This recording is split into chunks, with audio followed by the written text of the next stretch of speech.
दोस्तों, हम थोड़ी देर में आज का जो फेसबुक लाइव है वो शुरू करने वाले हैं। अभी बहुत से साथी हमसे जुड़ने वाले हैं, उसके बाद ही हम आज का अपना ये जो प्रोग्राम हमने रखा है फेसबुक लाइव का उसको शुरू करेंगे। तब तक मैं कहूँगी आप सभी साथी थोड़ा सा इंतज़ार करें। हम लोग बस कुछ ही समय में अपने फेसबुक लाइव को शुरू करेंगे। मैं यहीं पर हूँ, लेकिन अ, साथियों के जुड़ने का हम थोड़ा इंतज़ार करते हैं।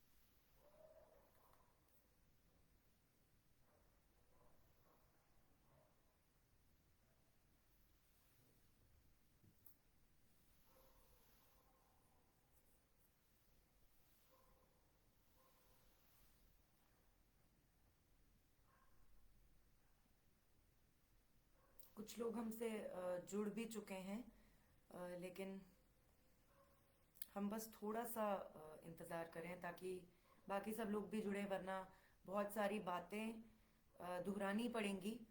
अ, इससे अच्छा ये होगा कि सभी साथी आ जाएं और उसके बाद हम लोग आज की जो आंगनवाड़ी यूनियन का जो एक स्ट्रगल चला है, जो एक संघर्ष चला है, उसको हम लोग शुरू करें।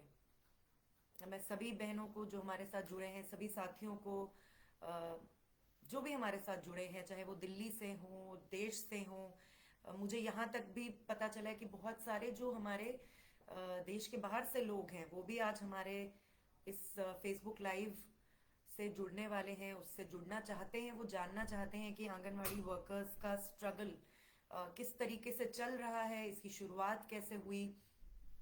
मैं देख रही हूँ उत्तर प्रदेश से भी हमारे साथ साथी जुड़े हुए हैं। आप सभी साथियों का स्वागत है आज के हमारे फेसबुक लाइव में। और हम लोग बस अपनी बातचीत थोड़ी देर में शुरू करेंगे और अपने आंदोलन के बारे में भी हम चर्चा करेंगे। हमारा आंदोलन किस तरीके से शुरू हुआ, इसके अलावा अभी हमारा आंदोलन क्या कर रहा है, आंगनवाड़ी कर्मियों की पूरे देश में जो स्थिति है, और सिर्फ आंगनवाड़ी कर्मियों की ही नहीं, आमतौर पे कहें तो स्कीम वर्कर्स की जो स्थिति है। और ख़ास तौर पे 2014 के बाद से, जब से मोदी सरकार पावर में आई है, तब से तो मजदूरों के हालात बद से बदतर हुए हैं।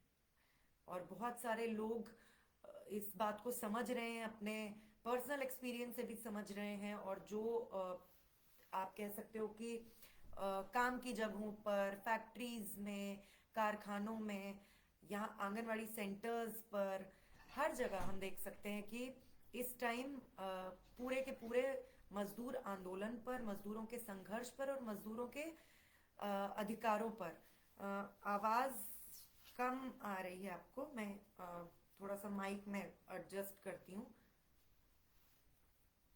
कुछ लोग कह रहे हैं आवाज नहीं आ रही है। क्या सबको आवाज नहीं आ रही है, या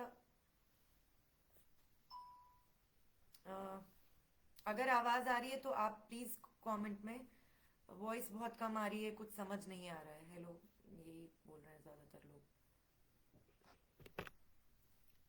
अब आ रही है आप लोगों को आवाज? कम है, आवाज कम है। कुछ लोग कह रहे हैं कि आ रही है। ठीक है, मतलब आ रही है, बहुत धीमी है। अब मैं जहाँ बैठी हूँ और मैंने माइक भी लगा रखा है, तो मेरे ख्याल से आवाज तो आनी चाहिए आप लोगों को। अ, थोड़ा सा अगर आप अपने उसका भी वॉल्यूम बढ़ाएं। ज्यादातर लोग कह रहे हैं कि आवाज कम है। हाँ, अगर आप ईयरफोन लगा सकते हैं प्लीज ईयरफोन लगा लें, क्योंकि मैं माइक अपने साथ मैंने रखा हुआ है, तो क्योंकि मेरे साथ यहाँ पे और साथी भी बैठे हुए हैं, वो भी सुन रहे हैं, तो वो कह रहे हैं कि मतलब आवाज धीमी है, लेकिन अगर आप शायद ईयरफोन्स लगा सकते हैं तो लगा लें। इसको दूर से सुनेंगे तो मेरे ख्याल से थोड़ी प्रॉब्लम होगी। मुझे लगता है कि मैं अपनी बातचीत शुरू कर लेती हूँ। आज हमने रखा है, जो हमारे फेसबुक लाइव पर आने का कारण है वो ये है कि हम लोग आंगनवाड़ी कर्मियों का स्ट्रगल, आंगनवाड़ी कर्मियों का जो संघर्ष दिल्ली में चला था, उसको आप लोगों के बीच में साझा करें कि ये संघर्ष क्यों हमने शुरू किया, ये संघर्ष किस तरीके से आगे बढ़ा, और कैसे आज जिस मकाम पर ये पहुंचा है, हम इस संघर्ष को आगे किस तरीके से देखते हैं। आप सभी को मैं बताना चाहती हूँ कि हमारी union, Delhi state anganwadi workers and helpers union, मैं इस यूनियन से जुड़ी हूँ, इसकी प्रेसिडेंट हूँ, मेरा नाम शिवानी है। और हमारी यूनियन ने इस साल 31 जनवरी से 31 जनवरी से स्ट्राइक शुरू की थी। हमारी स्ट्राइक थी, एक अनिश्चितकालीन स्ट्राइक थी, और हमारा एक चार्टर था। बहुत सारी डिमांड्स थी जो कि हम लोग उठा रहे थे। उसमें मेनली जो हमारी डिमांड थी वो ये थी कि आंगनवाड़ी कर्मियों का जो मानदेय है, जो ऑनरेरियम है, वो बढ़ाया जाना चाहिए और टाइमली पेमेंट होना चाहिए। इसके अलावा हम ये भी कह रहे थे कि सेंट्रल गवर्नमेंट को, क्योंकि after all at the end of the day ये एक सेंट्रल गवर्नमेंट की स्कीम है, और सेंट्रल गवर्नमेंट इस जिम्मेदारी से पल्ला नहीं झाड़ सकती, इस जिम्मेदारी से वो मुंह नहीं फेर सकती है। तो हमारी ये भी एक डिमांड थी कि सभी आंगनवाड़ी कर्मियों को, और खास तौर पे सभी स्कीम वर्कर्स को, क्योंकि स्कीम वर्क ये अपने आप में ही एक बहुत बड़ा स्कैम है, एक घोटाला है, जो 1975 से 1975 से, जब इंदिरा गांधी की सरकार थी, तब से ये स्कैम चल रहा है। इसको हम स्कैम क्यों कह रहे हैं? इसको हम प्रिसाइसली स्कैम इसलिए कह रहे हैं क्योंकि आंगनवाड़ी का जो काम है, या आशा जो काम करती हैं, या जो भी स्कीम वर्क्स के नाम पर काम होते हैं, चाहे वो मिड डे वर्कर हो, ये सारे काम जो है वो पेरिनियल नेचर के हैं, वो नियमित प्रकृति के काम है, और वो काम बहुत बुनियादी हैं। अगर वो काम नहीं होंगे तो बहुत सारा गवर्नमेंट का जो पॉलिसीज हैं वो भी नहीं बन पाएगी, और बहुत सारी चीजें लोगों तक नहीं पहुंच पाएगी। कायदे से आंगनवाड़ी जैसा काम, आशा जैसा काम, या मिड डे मील जैसा काम, ये परमानेंट एम्प्लॉयज को करना चाहिए। बहुत सारे, मैं कभी कभी अपने जो हमारे फेसबुक पर भी हम लोग कभी वीडियोस डालते हैं, पोस्ट डालते हैं, तो एक आधा कमेंट ये भी आता है, अरे आंगनवाड़ी वाले कोई काम नहीं करते हैं, ये तो स्कीम ही खत्म कर देनी चाहिए, ये तो मुफ्त की रोटी तोड़ते हैं। बहुत ही मिस इन्फॉर्मेशन है ये। और अगर लोगों को ये लगता है कि आंगनवाड़ी कर्मी या स्कीम वर्कर्स काम नहीं करते हैं, तो इसका एक कारण ये भी है कि सरकार इस तरीके का प्रचार करती है कि ये नहीं काम करते हैं, जबकि सच्चाई ये है कि कहने के लिए इनके काम के घंटे 5 होते हैं कि आप 9 बजे जाओ, आओ अपने सेंटर्स पे, और 2 बजे जाओ। लेकिन सच्चाई ये है, दिल्ली हो, उत्तर प्रदेश हो, गुजरात हो, केरला हो, देश का कोई भी हिस्सा हो, ये काम जो करते हैं ये कभी कभी 5 बजे 6 बजे तक चलता है। इसके अलावा जब से मोदी सरकार ने ये डिजिटल इंडिया का पूरा लुकमा फेंका है कि अब हम सारा काम जो है डिजिटल कर देंगे, अब सारे रिकॉर्ड कीपिंग डिजिटलाइज्ड हो जाएगा, तो इन जो खास तौर पे वर्कर्स हैं उनको फोन्स दिए गए हैं, गवर्नमेंट ने उन्हें फोन्स दिए, और उन पर उन्हें काम रात को 11 बजे 12 बजे तक करना पड़ता है, उनको रिपोर्टें देनी पड़ती हैं, और ये सारा काम जो है इसका कोई फिक्स्ड आवर्स नहीं है। तो आप एक तरफ कहते हो ये वॉलेंट्री वर्कर है, सोशल वर्कर है, और इनका काम क्योंकि परमानेंट नेचर का नहीं है, इसलिए हम जो है इनको ऑनररी वर्कर कहते हैं, हम इनको स्वैच्छिक तौर पे काम करने वाले लोग कहते हैं। वहीं दूसरी तरफ आप इनसे 8 घंटे से भी ज्यादा काम लेते हो, और आप उनसे वो काम करवाते हो जो उनके काम नहीं है। अब वो लोग जो ये कहते हैं कि आंगनवाड़ी वर्कर या स्कीम वर्कर्स कोई काम नहीं करते हैं, तो उनसे ये सवाल पूछा जाना चाहिए, आपका आधार बनाने का काम कौन कर रहा है? आपके इलाकों में सेंसस का सर्वे कौन कर रहा है? यहां तक कि ना सिर्फ ये लोगों की जनगणना करते हैं, बल्कि ये जानवरों की भी गणना करते हैं। जानवरों के भी जो काउंटिंग, जो सेंसस होता है, वो आंगनवाड़ी कर्मी, स्कीम वर्कर्स करते हैं। क्यों करते हैं? ये तो उनके काम ही नहीं है। उनका काम तो सिर्फ 2 तरीके का था। एक, प्री फॉर्मल एजुकेशन, जब बच्चे स्कूल नहीं जाते उससे पहले की पढ़ाई का काम, प्लस जो हेल्थ और न्यूट्रिशन से, जिसमें लैक्टेटिंग नर्सिंग मदर्स को, एक्सपेक्टिंग मदर्स को केयर पहुंचाना, उन तक न्यूट्रिशन की सामग्री पहुंचाना, और बच्चों तक भी, छोटे बच्चों तक भी, इनके तो यही काम थे। तो जो मैंडेटेड, जो वो काम है जो कानूनन इनको करने थे, उससे ज्यादा इनसे काम करवाया जा रहा है। क्या ये अनकॉन्स्टिट्यूशनल, क्या ये असंवैधानिक नहीं है? लेकिन ये होता है, सरकारें ये करती हैं। तो हमारी जो स्ट्राइक शुरू हुई थी, हमने स्ट्राइक ही इसलिए शुरू की थी कि हम मानदेय बढ़ोतरी की तो बात कर ही रहे थे, साथ ही साथ हम इस चीज को भी सरकार के सामने, केंद्र सरकार, राज्य सरकारों के सामने भी उठा रहे थे कि इनका शोषण और स्कीम वर्क के नाम पर, सोशल वर्क के नाम पे, वॉलंटरी वर्क के नाम पर जो इनका एक्सप्लॉयटेशन, जो इनका शोषण होता है, वो बंद होना चाहिए। इनको परमानेंट वर्कर्स का, इनको कर्मचारियों का दर्जा मिलना चाहिए था। ये हमारी मांगे थी और इसको हमने अपने चार्टर में उठाया, और 31 जनवरी से हमारी स्ट्राइक शुरू हुई। और मैं बताना चाहती हूँ कि सिर्फ इसलिए कि मैं इस यूनियन से जुड़ी हूँ और इसलिए मैं ऐसी बात कह रही हूँ, ये वाकई में एक ऐतिहासिक स्ट्राइक थी, एक हिस्टोरिकल स्ट्राइक थी। और एक जो सन्नाटा, एक जो सुस्ती पस्ती वर्किंग क्लास मूवमेंट में, आम मजदूर आंदोलन में जो फैली हुई थी, और आम तौर पर भी हम देख सकते हैं कि 2014 के बाद से, जब से मजदूर वर्ग पे बेतहाशा हमले मोदी सरकार द्वारा और राज्य सरकारों द्वारा भी शुरू हुए हैं, उसके बाद ये मूवमेंट जो औरतें लीड कर रही थी, जो विमेन वर्कर्स लीड कर रही थी अपनी एक इनकलाबी यूनियन के नेतृत्व में, वो स्ट्रगल कई मायनों में अनप्रेसिडेंटेड था, कई मायनों में अभूतपूर्व था। क्यों क्यों था वो अभूतपूर्व? क्योंकि महज हम वेतन भत्ते के इंक्रीमेंट की मांग नहीं कर रहे थे, हम वो बहुत सारी मांगे उठा रहे थे जो एक इंसानी जीवन के हक के लिए जरूरी है। हम सिर्फ ये मांग नहीं उठा रहे थे, हम ये भी मांग उठा रहे थे कि हमारी यूनियन, जो कि दिल्ली की, और ये अतिशोक्ति, एग्जैजरेशन नहीं है, दिल्ली में इस वक्त सबसे बड़ी, सबसे तगड़ी union Delhi state anganwadi workers and helpers union है। 22,000 की मेंबरशिप जिस यूनियन की है, और जिस यूनियन ने अपनी हड़ताल में वो सब कुछ करके दिखाया जो कोई भी एक जुझारू मिलिटेंट यूनियन करती है, जो किसी भी जगह पर सकम्ब नहीं करती है, घुटने नहीं टेकती है, वो हमारी यूनियन ने करके दिखाया। आपको मैं बताना चाहती हूं कि जब स्ट्राइक शुरू हुई, स्ट्राइक के बाद हमने 3 बड़ी रैलियां की, जो अपने आप में दिल्ली के मजदूर आंदोलन के इतिहास में एक मील का पत्थर थे। 1970-80 के दशक में इस तरीके से होता था, तब टेक्सटाइल वर्कर्स, गारमेंट वर्कर्स की स्ट्राइक्स निकलती थी जो दिल्ली के रिहायशी इलाकों से गुजरती थी और दिल्ली ठप होती थी। लेकिन हमारी बहनों ने अपनी यूनियन के नेतृत्व में 3 बड़ी मैसिव रैलियां की, और उन रैलीज में जो तेवर था, जो लाल रंग था, जो आप कह सकते हो जो मिलिटेंसी थी, जो जुझारूपन था, वो देखते बनता था। क्या कारण है कि पूरा का पूरा सिस्टम बौखलाया हुआ था? क्या कारण है कि वो हमारी यूनियन को छोड़कर सीटू जैसी एक दलाल, एक गद्दार यूनियन के साथ दिल्ली की सरकार गलबैया कर रही थी, उनको वो वार्ताओं के लिए इनवाइट करी थी, जबकि हम जानते हैं उनकी यूनियन ऑन पेपर है, उनके पास मेंबरशिप नहीं है, कोई वर्कर हेल्पर उनके साथ नहीं है, एक कागजी यूनियन है जो कि पूरे देश में मजदूर आंदोलन में अपने दलाली के लिए कुख्यात है।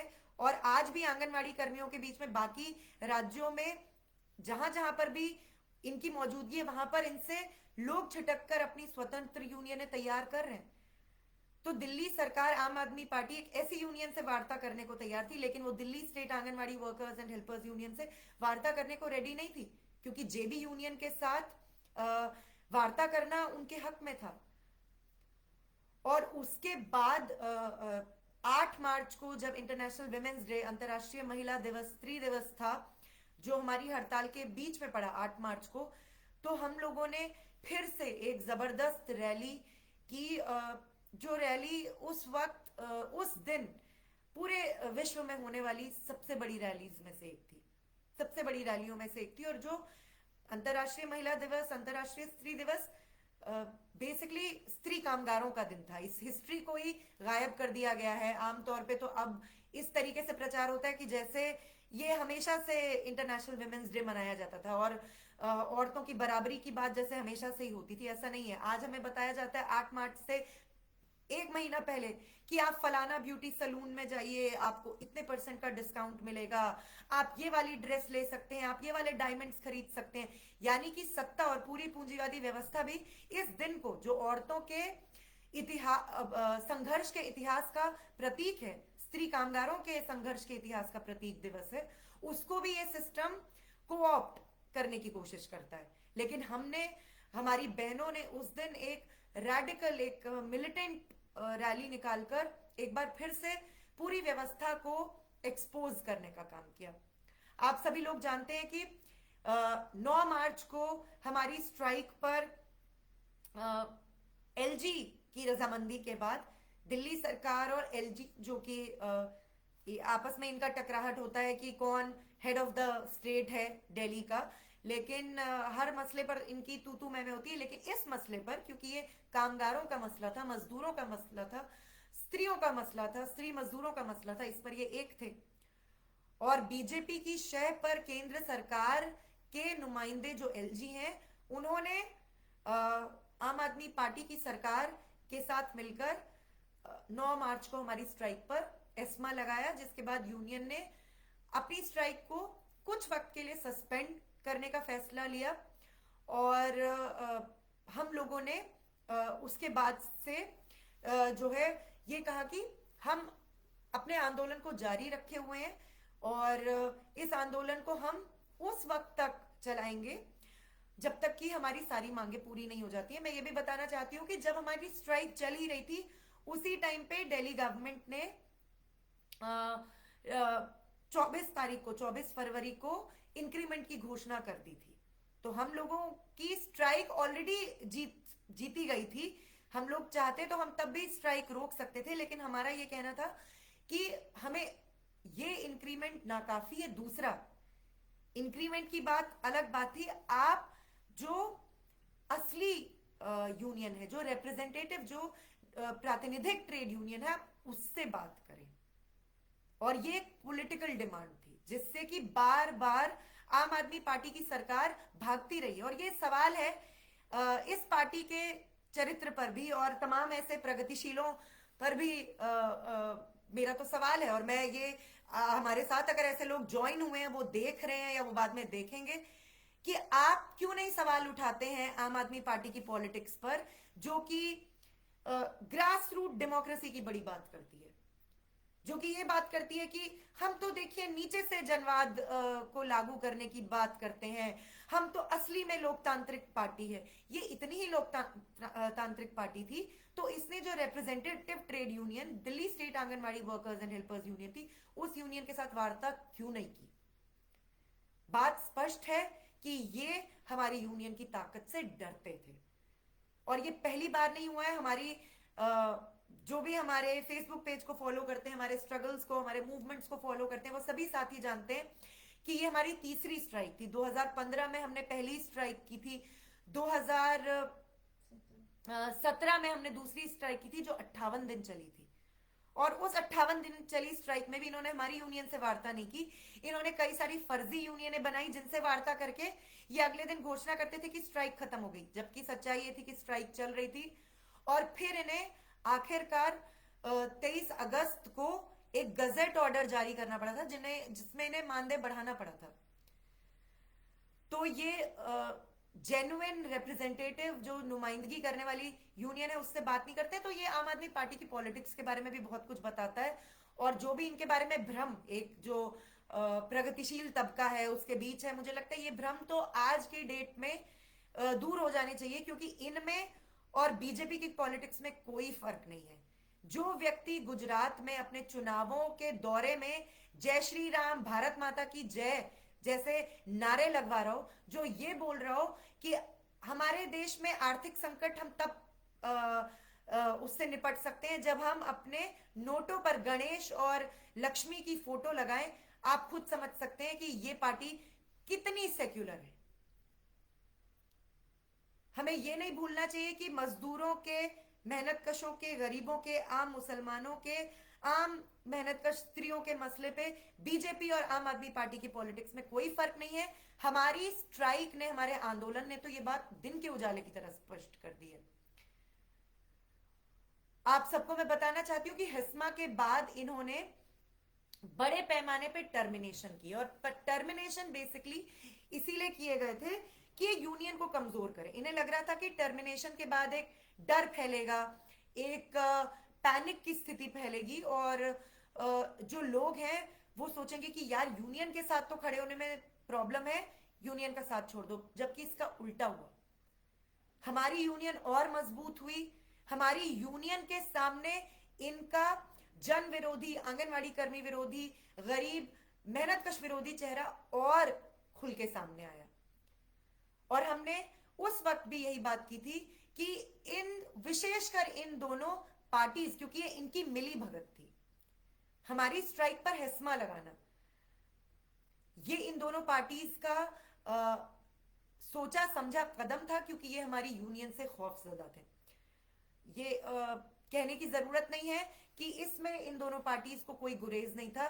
जब तक बीजेपी को ये लग रहा था स्ट्राइक के टाइम पे कि ये तो सिर्फ शायद आम आदमी पार्टी के खिलाफ हैं और ये सेंट्रल गवर्नमेंट को टारगेट नहीं कर रहे हैं, तब तक बीजेपी लिप सर्विस पे करने के लिए, मतलब कि जुबानी जमा खर्च जो होता है ना, कि आप मुंह से कह देते हैं कि हाँ हम तो इनकी मांगों के साथ खड़े हैं।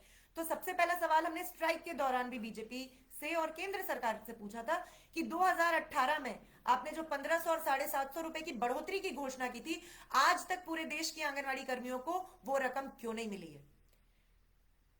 आपने आज तक आंगनवाड़ी कर्मियों को परमानेंट क्यों नहीं किया? ये तो सेंट्रल गवर्नमेंट के हाथ में। और ये जो है वो इस तरीके के हम देख सकते हैं कि बयानबाजी करने में बीजेपी बहुत आगे है, लेकिन असलियत में इनका चरित्र घोर मजदूर विरोधी है, घोर आंगनवाड़ी कर्मी विरोधी है, घोर स्त्री विरोधी चरित्र है।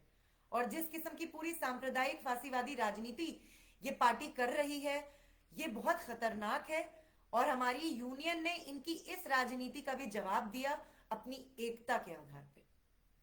और हिस्मा के लागू होने के बाद हमारी यूनियन ने एक बार फिर से अपने आंदोलन को जारी रखा। हमने हाई कोर्ट में भी केस लगाया इलीगल टर्मिनेशंस के खिलाफ, जो कि अभी चल रहा है, और हमारा केस काफी मजबूती से आगे बढ़ रहा है। और इसमें दिल्ली सरकार को तो मुंह की खानी पड़ेगी, इसलिए नहीं कि न्यायालय का चरित्र बहुत मजदूरों के पक्ष में है। इतना ही न्यायालयों का चरित्र मजदूरों के, आम मेहनतकशों के, गरीबों के पक्ष में होता तो इतना भी टाइम नहीं लगता है। जो प्राइमा फेशी, जो on the face of it, जो आपको एकदम देखने पे पता चलता है कि ये टर्मिनेशन इलीगल है, बदले की भावना से किए गए हैं।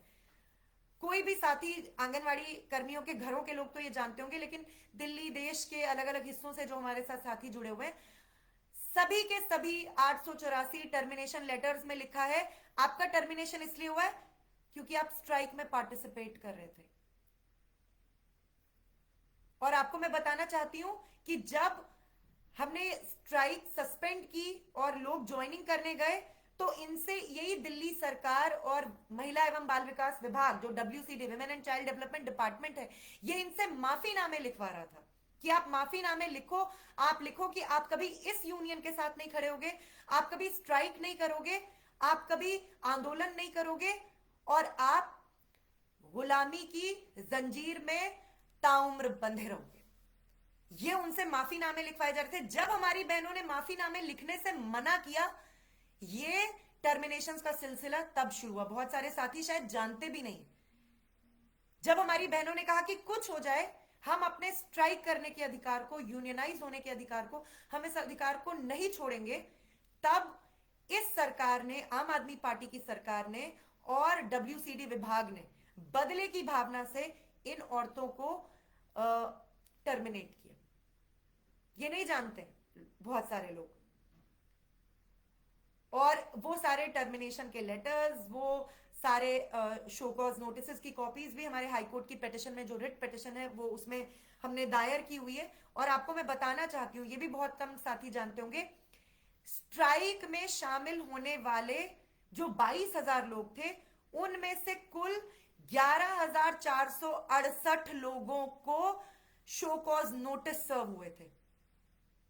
ये खुद हमारी पेटिशन के जवाब में जो दिल्ली सरकार ने, WCD ने जो काउंटर एफिडेविट जमा किया उसमें उन्होंने लिखा है, यानी इनकी मंशा क्या थी कि सारे ऐसे लोगों को बाहर करो जिनको यूनियन बाजी की छूत लग गई है। इनके शब्दों में बेसिकली जो अपने हकों के अधिकारों के प्रति सचेत हैं, जो ये समझ चुके हैं कि आंदोलन करना, स्ट्राइक करना, यूनियनाइज होना, ये उनके सबसे मूलभूत अधिकारों में से एक है, जो ये इस बात को लेकर सचेत है, ये उस पूरी वर्कफोर्स को बाहर करना चाहते थे और ये नई वर्कफोर्स को लाना चाहते थे जो यूनियन के प्रभाव से अछूती हो। ऐसी कभी कोई वर्कफोर्स बनती नहीं है।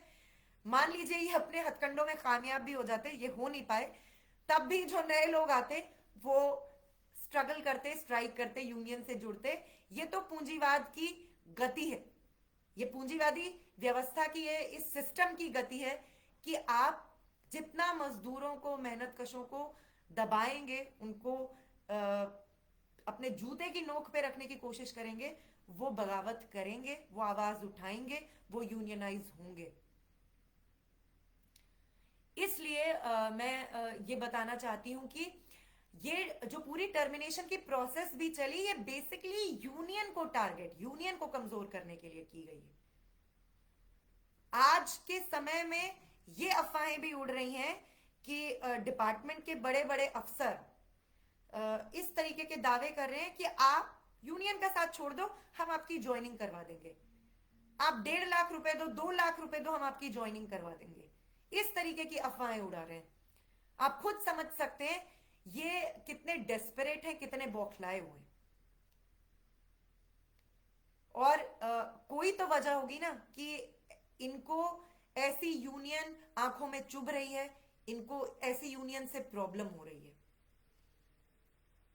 और जो ये हमारा स्ट्रगल चला उसके बाद अभी हाल ही में जब एमसीडे इलेक्शंस की डेट डिक्लेयर हुई, हम लोगों ने, आप सभी को पता है, हमने प्रेस कॉन्फ्रेंस भी की थी, हम लोगों ने यह फैसला लिया कि हम इन दोनों पार्टियों का, आम आदमी पार्टी और भारतीय जनता पार्टी, आप और बीजेपी का, इन दोनों का सक्रिय बहिष्कार करेंगे।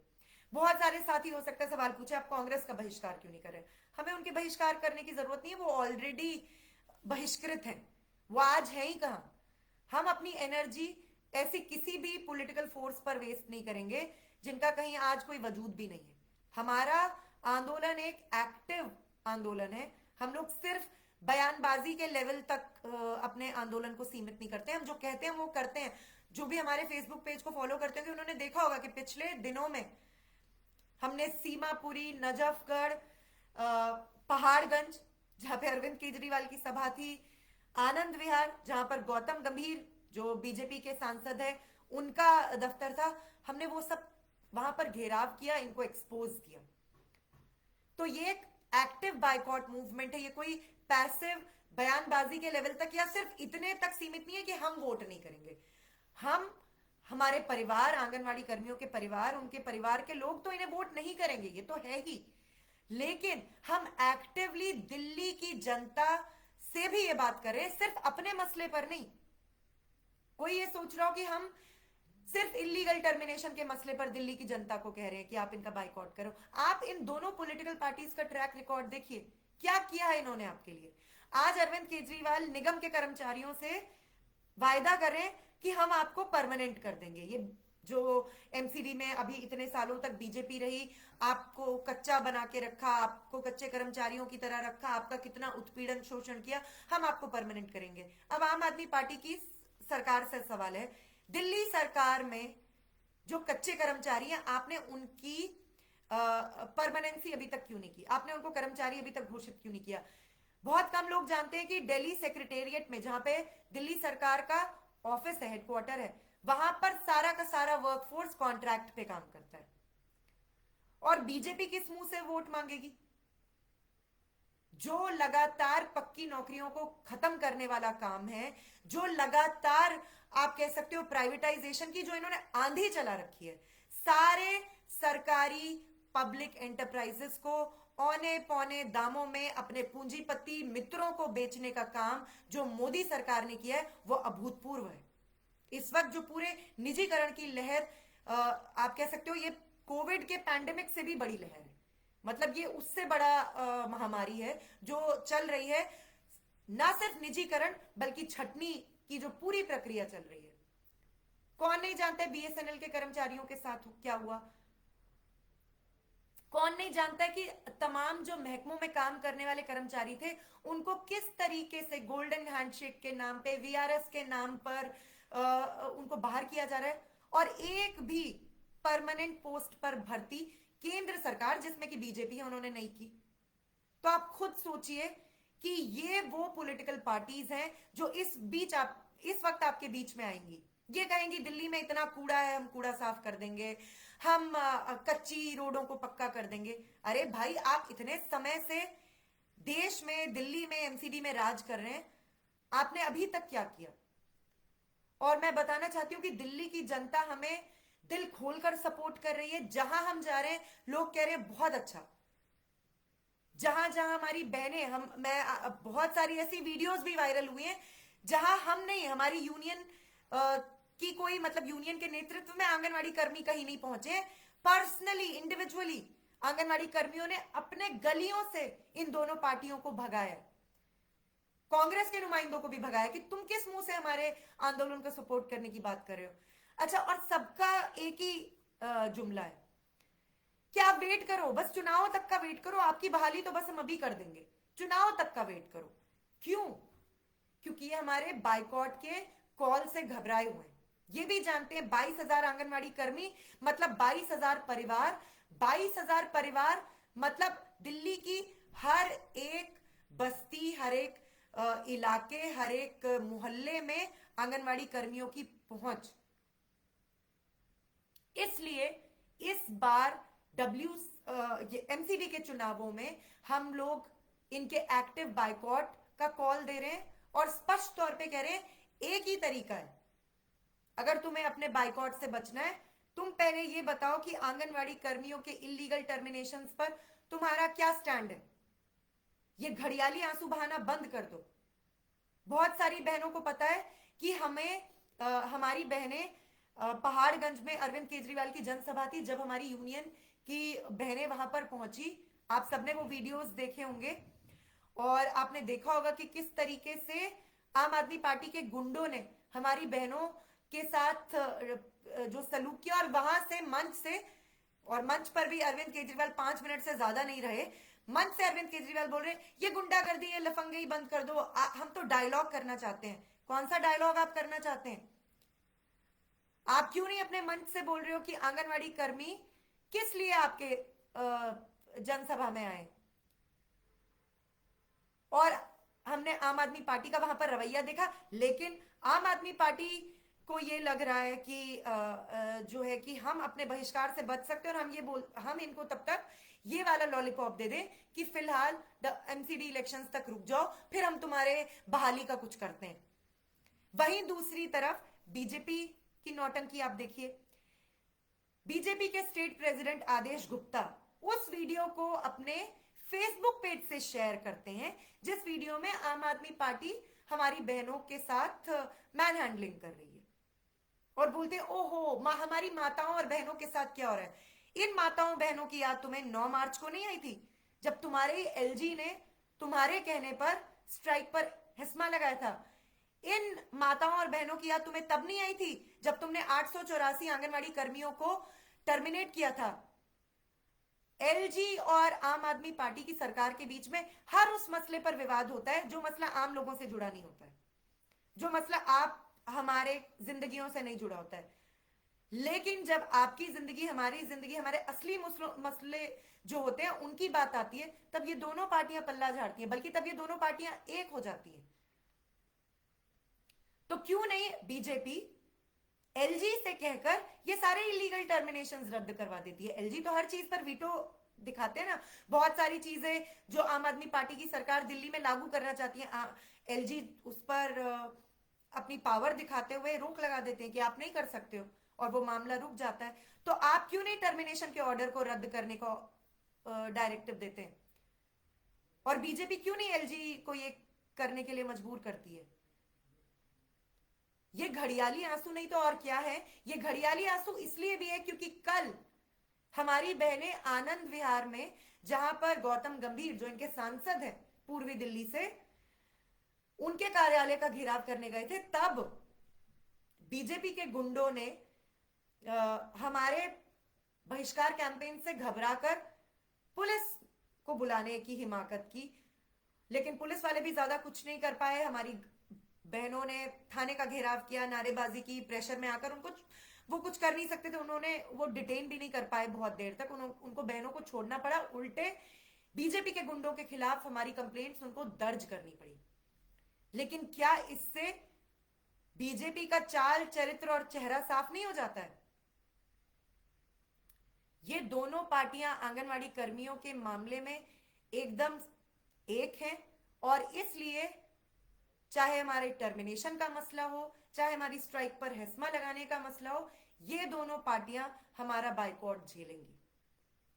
मैं दिल्ली की आम जनता से इस फेसबुक लाइव के जरिए भी अपील करना चाहती हूं, जो भी साथी हमसे जुड़े हुए हैं, कि इन एमसीडी चुनावों में आप इन दोनों पार्टियों को शिकस्त दीजिए। ये चाहे वो धर्म की राजनीति हो, चाहे वो सांप्रदायिकता की राजनीति हो, ये दोनों पार्टियां इस मामले में एक हैं। ये दोनों पार्टियां मजदूर विरोधी हैं, आंगनवाड़ी कर्मी विरोधी हैं। और आप सभी साथियों से भी मेरी अपील है, जो भी हमारे साथ दिल्ली से जुड़े हुए साथी हैं, उनसे मेरी अपील है कि इन दोनों पार्टियों का कंप्लीट बायकॉट कीजिए।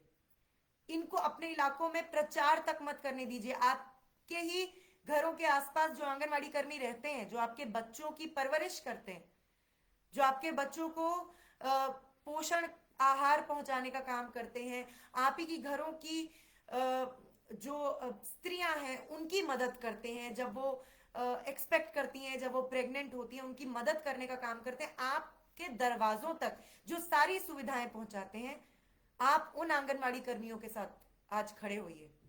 ये पार्टियां आपकी भी सगी नहीं है, इनका एक्टिव बायकॉट जरूर करें।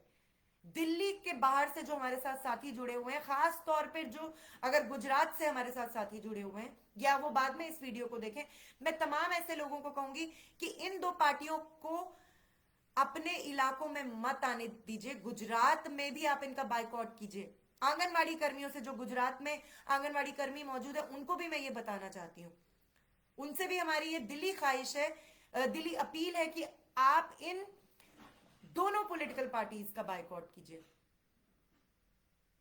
आपका राज्य भी चुनावों की पूरी प्रक्रिया से गुजर रहा है, वहां प्रचार चल रहा है, वहां पर भी चुनाव होने वाले।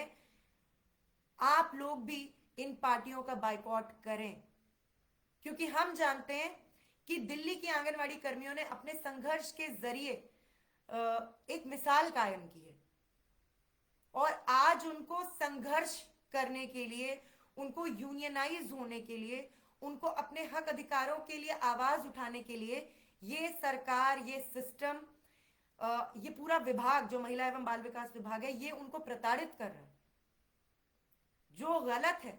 और आज आपको इस गलत के साथ खड़े होना होगा, क्योंकि ये सिलसिला देखिए तब तक चालू है जब तक कि ये सिस्टम चालू है। हम भी जानते हैं कि हमारी बहाली भी हो जाएगी, हम लोग वापस काम पर आएंगे, तब भी संघर्ष का सिलसिला तो जारी रहेगा। हमें यह नहीं भूलना चाहिए कि हमारी लड़ाई तो उस वक्त तक जारी रहेगी जब तक वाकई में मजदूरों के हक की, मजदूरों के न सिर्फ बात करने वाली, बल्कि मजदूरों की वाकई में नुमाइंदगी करने वाली उनकी अपनी व्यवस्था कायम नहीं हो जाती है। यह जद्दोजहद, ये संघर्ष, ये स्ट्रगल तो तब तक चलेगा। लेकिन ये बात हमें समझनी पड़ेगी कि आज दिल्ली की आंगनवाड़ी कर्मी, दिल्ली की आंगनवाड़ी कर्मियों की union, Delhi state anganwadi workers and helpers union, तमाम ऐसे लोगों से यह अपील करती है कि आप इन लोगों को मजा चखाएं, क्योंकि हक अधिकार के लिए उठाई गई आवाज को जो दबाने का काम हो रहा है, यह आज यहां हो रहा है, कल ये कहीं और होगा, ये कहानी कल कहीं और दोहराई जाएगी। इसलिए हम बायकॉट के हमारे पूरे कैंपेन का पहला जो पॉइंट है वो ये है कि इन इलीगल टर्मिनेशंस को तत्काल रद्द किया जाए। WCD डिपार्टमेंट, दिल्ली सरकार कहती है मामला सब जुडिस है, मामला अभी न्यायाधीन है, हम क्या कर सकते हैं। हमने उनको बताया कि आप कोर्ट में एफिडेविट दायर कर लो कि आपने जो सारे टर्मिनेशन किए हैं वो गैर कानूनी है, और आप इन सारी बहनों की तत्काल बहाली करोगे, और ना सिर्फ बहाली करोगे बल्कि जितने दिन ये काम से बाहर रही हैं आप वो सारे एरियर्स का भुगतान करोगे। आप ये एफिडेविट दे दो कोर्ट में, कोर्ट केस तो अपने आप खत्म हो जाएगा। लेकिन वो इस कोर्ट केस से भी घबराए हुए, क्योंकि वो जानते हैं कि यूनियन की ताकत है। मामला सिर्फ ये नहीं है कि कोर्ट्स बहुत जनपक्षतर है, मामला ये है कि वो ये जानते हैं कि इन इलीगल टर्मिनेशंस का पूरा मामला कोर्ट में भी नहीं ठहरेगा। उनके पास कोई एविडेंस नहीं है, उनके पास कोई ग्राउंड नहीं है, कोई तर्क नहीं है जिसको वो कोर्ट में भी सही ठहरा सके। यही कारण है, आप सभी को पता है कि जो आंगनवाड़ी कर्मी टर्मिनेट हुए हैं, जो वर्कर्स और हेल्पर्स टर्मिनेट हुए हैं, उनकी पोस्ट पर स्टे लगा हुआ है, वहां पे नई भर्तियां नहीं हो सकती हैं। अभी वो टेम्पररी इंतजाम करके, आपको पता है एक एडिशनल चार्ज का सिस्टम होता है, हो सकता है दिल्ली के बाहर से भी जो लोग अगर आंगनवाड़ी कर्मी हमसे जुड़े वो भी जानते होंगे कि एक एडिशनल चार्ज देने का पूरा सिस्टम होता है, जिसमें 200 रुपए महीने में वो बगल वाली आंगनवाड़ी की वर्कर या हेल्पर से वही काम करवाते हैं। तो अभी वो जैसे तैसे करके अपने सिस्टम को बरकरार रखना चाह रहे हैं, लेकिन ये हो नहीं पा रहा है। तो उन सारी पोस्ट पर स्टे लगी हुई है, और ये बाइकॉट का मूवमेंट और जो हमारी पूरी ताकत है उसकी वजह से इस वक्त दिल्ली सरकार, आम आदमी पार्टी, बीजेपी बौखलाए हुए हैं। तो आप सभी साथियों को हम ये भी कहेंगे कि आप हमारे मूवमेंट को सपोर्ट करें। आप अपनी बहनों के इस आंदोलन को इसलिए समर्थन दें क्योंकि ये आंदोलन आपके लिए भी है।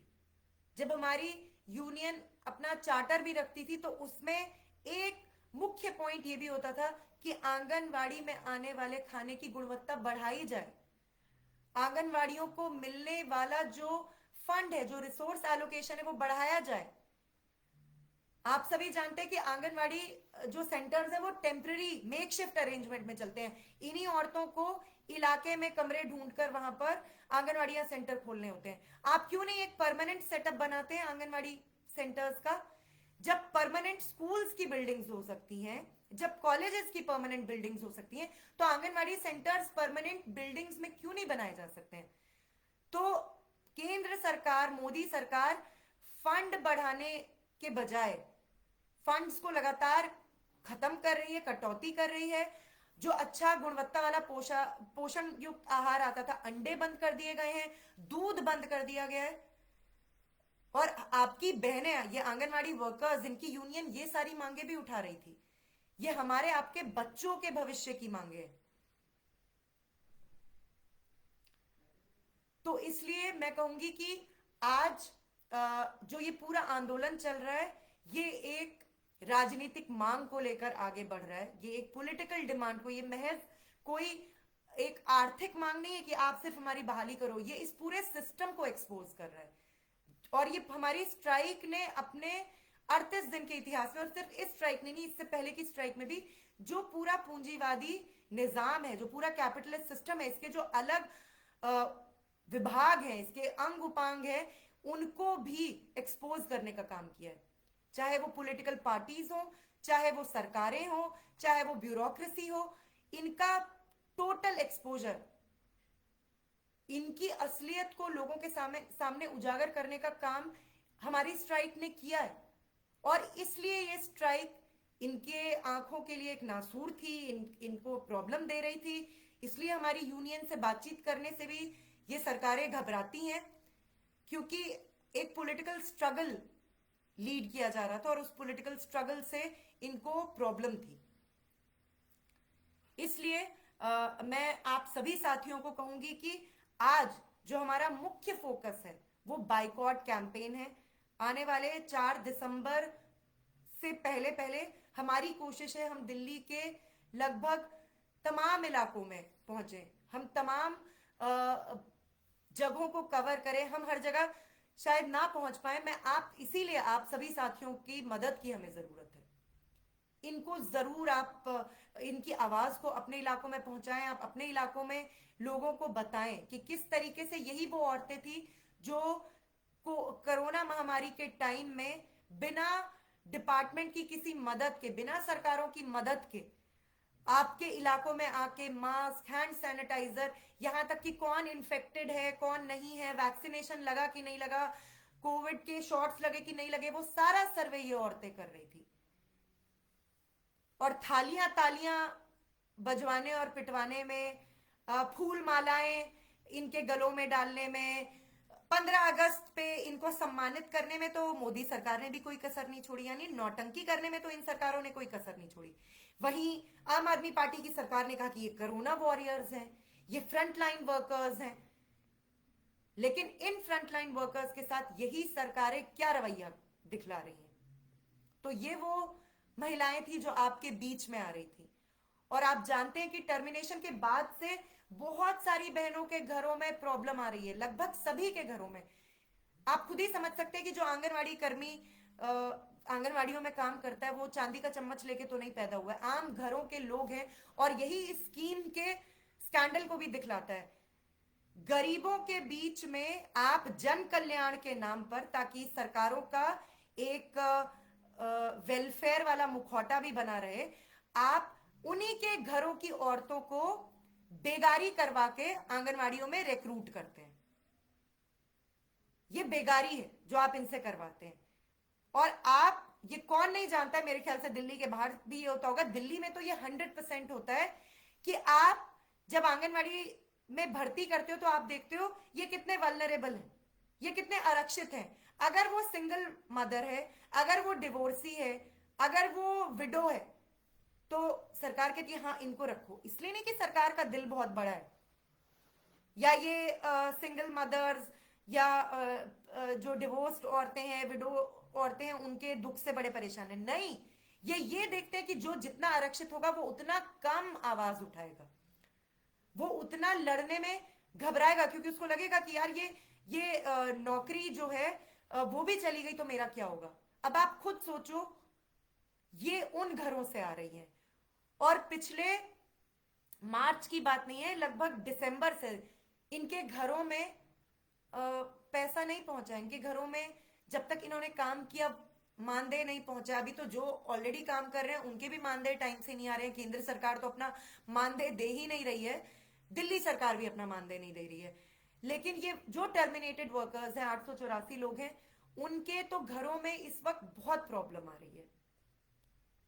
हमारी यूनियन मदद कर रही है, हम लोग फंड मोबिलाइज करके, जो यूनियन फंड होता है उससे हमने बहुत सारे लोगों की मदद की है, लेकिन वो बहुत नाकाफी है, हम खुद जानते हैं। मैं पर्सनली जानती हूं ऐसी बहुत सारी बहनों को जो इस वक्त खराब स्थिति से गुजर रही हैं। कई बहनें हैं जिनको इस वक्त ही कई सारी सर्जरीज करवानी पड़ रही हैं। कई बहनें हैं जिनके बारे में मुझे पर्सनली पता है, उनका कैंसर डिटेक्ट हुआ है अभी इस दौरान। कैसे होगा उनका ट्रीटमेंट? लेकिन मैं ये बात इसलिए नहीं कह रही हूं क्योंकि हमें, हमारी बहनों को, हमारी यूनियन को कोई दया चाहिए, नहीं। हम जुझारू यूनियन है, हमारी बहनें लड़ाकू बहनें। बात यह है कि कोई भी स्ट्रगल सिर्फ इसलिए कमजोर नहीं पड़ना चाहिए क्योंकि वो आर्थिक तौर पे कमजोर पड़ा। ये किसी भी स्ट्रगल के लिए बहुत दुख की बात होगी। इसलिए मैं कहूंगी आप सभी साथियों से कि आप में से जो भी हमारे इस लाइव सेशन को देख रहा है, जो भी हमारे मूवमेंट को फॉलो किया है, जो भी हमारी स्ट्राइक को फॉलो किया है जिसने, और जो हमारे काम के बारे में जानते हैं, उन तमाम साथियों से मैं कहूंगी प्लीज हमारे स्ट्रगल को सस्टेन करने के लिए हमारी बहनों की हिम्मत बनी रहे।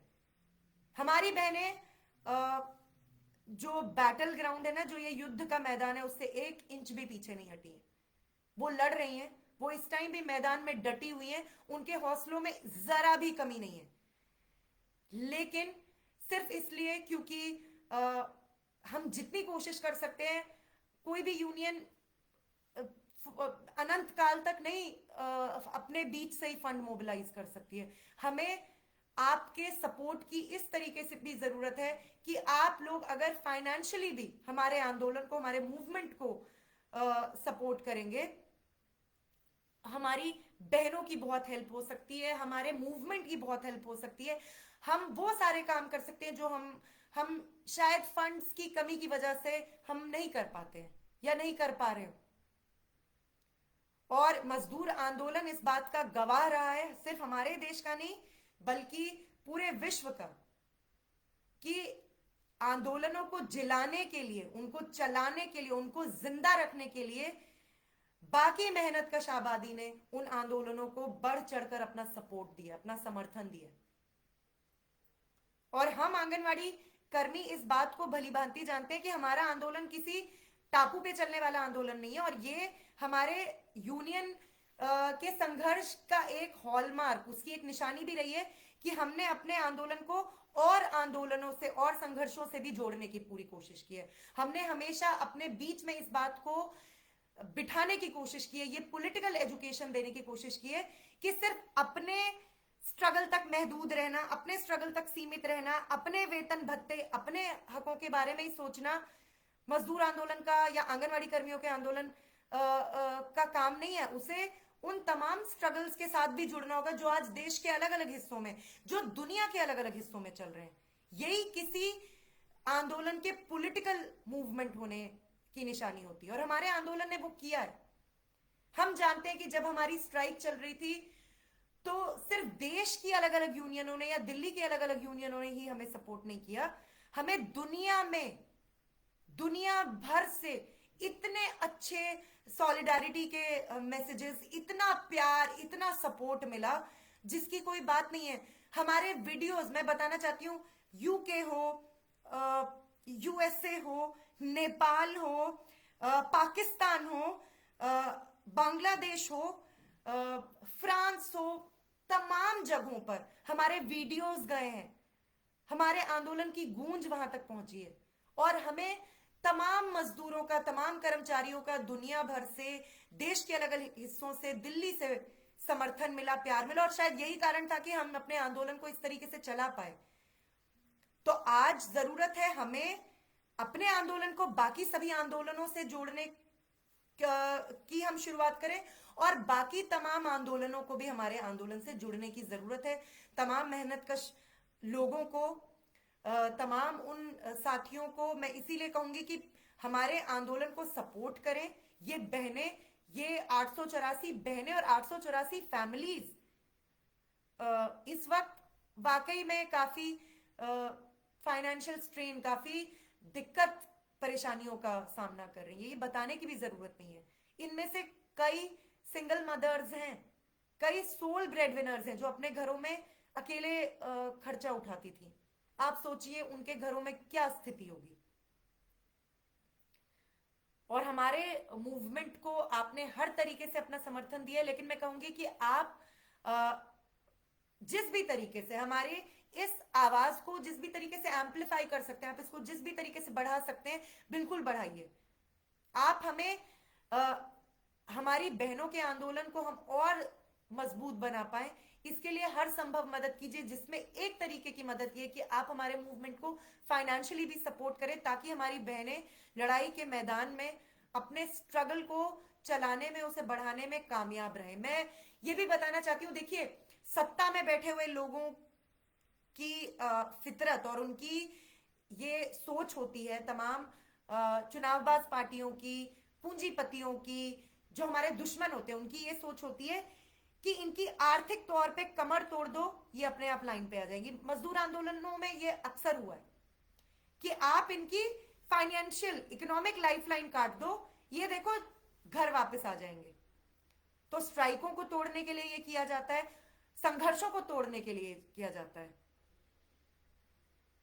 तो इस तरीके से आप जो है मूवमेंट्स को तोड़ने की, उनको कमजोर करने की जो सत्ताधारी हैं, चाहे वो केंद्र में बैठा हुआ मोदी हो या दिल्ली में बैठा हुआ केजरीवाल हो, वो तो यही सोच रहे हैं ना, हाँ इनको, इनके घरों में इस वक्त तंगी होगी, बदहाली होगी, तो ये चुपचाप घरों में बैठ के काम संभालेंगी, ये बाइकॉट का कैंपेन क्या चलाएंगी, ये लड़ाई क्या लड़ेंगी। लेकिन क्या इस वजह से हम अपने आंदोलन को कमजोर होने दें? मुझे लगता है नहीं। दिल्ली और देश और दुनिया के मेहनतकश लोग, हमारे साथी, हमारे कॉमरेड्स, पूरे विश्व में, पूरे हिंदुस्तान में और दिल्ली में, जहां भी हमारी ये बात जा रही है, वो भी ऐसा नहीं चाहेंगे। वो भी चाहेंगे कि ये औरतें जिन्होंने एक मिसाल कायम की है, उनका आंदोलन बकायदा चले और आगे बढ़े, और सिर्फ आर्थिक दिक्कत की वजह से ये ना हो। इसलिए हमने अभी तक अपने आंदोलन की जो है हिम्मत नहीं टूटने दी है, लेकिन हम आप सभी साथियों से ये अपील करते हैं। मेरे ख्याल से हमने जो डिटेल्स थे, अकाउंट के डिटेल्स है, वो भी यहाँ पर शेयर किए। हम अपने फेसबुक पेज से भी इन डिटेल्स को शेयर करेंगे। जो भी साथी हमारी बहनों की मदद कर सकते हैं, हमें आपके हर तरीके से सपोर्ट की जरूरत है। हम ये भी चाहते हैं कि हम बड़े पैमाने पे पोस्टर्स छपवाएं, हम बड़े पैमाने पे स्टिकर्स छपवाएं, जो दिल्ली के अलग अलग इलाकों में पहुंचे और इनको पता चले कि 884 लोगों का टर्मिनेशन करके आपने कितनी बड़ी गलती की है। और बहाली के अलावा इनके पास कोई चारा नहीं है, ये हम जानते हैं। लेकिन हाँ, ये भी शायद ये देख रहे हैं कि हम कितने हमारे पेशेंस को टेस्ट कर रहे हो, शायद हमारे आप कह सकते हो हमारे जज्बे को टेस्ट कर रहे हो। लेकिन हमने इस तरीके के जो है टेस्ट पहले भी पास किए, इस बार भी हमारी बहनें पास करेंगी। और इस आंदोलन को हम लोग अंत तक लेकर जाएंगे और जाहिरा तौर पे हमारी जीत होगी, क्योंकि सच की ताकत की, मेहनत कशों की ताकत की, मजदूरों की ताकत की जीत निश्चित है। ये इस लड़ाई में हमारी बहनें ही विजयी होंगी, हमें पूरा भरोसा है। लेकिन हाँ, हम अकेले ये लड़ाई नहीं लड़ सकते, हमें आपके समर्थन की जरूरत है। मैं आप सभी साथियों को एक बार फिर से कहना चाहूंगी कि इस वक्त आम आदमी पार्टी और बीजेपी का एक्टिव बाइकॉट, ये हमारा एजेंडा नंबर 1 है। मैंने पता नहीं, शायद अभी मेरे सामने कोई कमेंट गया, मैंने पूरे अच्छे से मैं नहीं पढ़ पाई। शायद किसी ने कहा कि आप मोदी के, ऐसा कोई शायद कमेंट गया था, आप मोदी के खिलाफ क्यों बात कर रहे हो? क्यों? मोदी जी आपको क्या बड़े दूध के दूल्हे लग रहे हैं? आप हमारे टाइमलाइन पर और हमारे मैसेजेस में आप ऐसा मैसेज पोस्ट भी कर सकते हैं। मुझे लगता है आपको थोड़ी शर्म आनी चाहिए। अगर आप इस वक्त, आप कभी आंगनवाड़ी कर्मियों के सामने फिजिकली ये बात मत कीजिएगा। आपकी सलामती की मुझे फिक्र रहेगी अगर आपने हमारी आंगनवाड़ी कर्मियों के सामने ये बात भी की तो। मोदी सरकार से घटिया और बीजेपी से ज्यादा दो मुही, घटिया और डबल स्टैंडर्ड्स वाली पार्टी शायद ही कोई हो। ये बात सच है कि आम आदमी पार्टी उनको टफ कंपटीशन देती रहती है, लेकिन अभी भी इस रेस में मोदी और बीजेपी बहुत आगे चल रहे हैं। इसलिए हमारे एजेंडा, बहिष्कार के एजेंडा पर बीजेपी भी उतनी ही जो है टारगेट, उतना ही बड़ा टारगेट है जितना आम आदमी पार्टी है। आपको बड़ी हमदर्दी हो रही है मोदी सरकार से, बीजेपी से। तो कल जब गौतम गंभीर के यहाँ पर हमारी आंगनवाड़ी कर्मी पहुंचे थे, हमारी बहनें पहुंची थी, तो बीजेपी के जो दिल में इतना दर्द उठ रहा था आंगनवाड़ी कर्मियों के लिए, तो उन्होंने पुलिस क्यों बुला ली थी? और वो आंगनवाड़ी कर्मियों को बहाल क्यों नहीं कर लेते? उनके दिल में इतनी टीस उठती है, उनका दिल रोता रहता है, रात को भी वो आंगनवाड़ी कर्मियों के का नाम सुन सुन के खून के आंसू रोते होंगे कि हाय बेचारी आंगनवाड़ी कर्मी। इसलिए इस तरीके के कमेंट यहां पर पोस्ट करने से पहले 2 बार सोचिए। और मैं कहूंगी कि आप शायद गलत पेज को फॉलो करें, हमारे पेज को फॉलो करना बंद कर दीजिए। हम एक इनकलाबी यूनियन है, यहां पर बीजेपी समर्थकों की, संघी समर्थकों की, संघ परिवार के समर्थकों की, सांप्रदायिक राजनीति करने वालों की कोई जगह नहीं है। इसलिए आपको मैं पहले ही बता दूंगी कि आप यहां से कट लीजिए। जहां तक सवाल है हमारे बाइकॉट के प्रोग्राम का, तो वो इन दोनों पॉलिटिकल पार्टीज के खिलाफ चल रहा है।